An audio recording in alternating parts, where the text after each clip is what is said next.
రాష్ట్ర వ్యాప్తంగా వైఎస్ఆర్సీపీ వెన్నుపోటు దినోత్సవం అయితే నిర్వహించింది. ఈ వెన్నుపోటు దినోత్సవం ద్వారా భారీగా ప్రభుత్వం మీద ప్రజల నుంచి వ్యతిరేకత తీసుకొచ్చే కార్యక్రమం అయితే జరిగింది. అయితే ఎంతవరకు వైసీపీకి భారీ మైలేజ్ తెచ్చిపెట్టింది ఈ వెన్నుపోటు దినం అనేది ఇక్కడ కీలకమైన అంశం. ప్రధానంగా ఏడాది మాత్రమే అయింది, ఇంకా సర్కారు కుదురుకోలేదు. ఇంతలోనే అంత పెద్ద మాట అంటే వెన్నుపోటు అని జనంలోకి వెళ్ళడం మంచిదేనా అనే చర్చ కూడా నడుస్తోంది.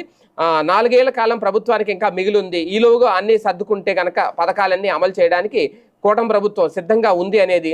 ఇక వెన్నుపోటు దినం అని అందరూ అంటున్నా జనంలో రియాక్షన్ ఏ మేరకు వస్తుంది అనేది కూడా ఒక చర్చ అయితే నడిచింది. కాకపోతే వచ్చిన వాళ్ళందరూ వైసీపీ కార్యకర్తలు అయితే అది వెన్నుపోటు దినం అవదు, ప్రజలు స్వచ్ఛందంగా రావాలి కదా అనేది ఇక్కడ కూటమి నాయకులు రేజ్ చేస్తున్న పాయింట్. కాకపోతే ఇక్కడ వైసీపీ నాయకులను, వైసీపీ కార్యకర్తలను గ్రౌండ్ లెవెల్లో వాళ్ళని తీసుకొచ్చి రోడ్డు మీద తీసుకొచ్చి ఇదే మా సక్సెస్, ఇదే మా మైలేజ్ అని అనుకుంటే అది శాశ్వతం కాదు. పైగా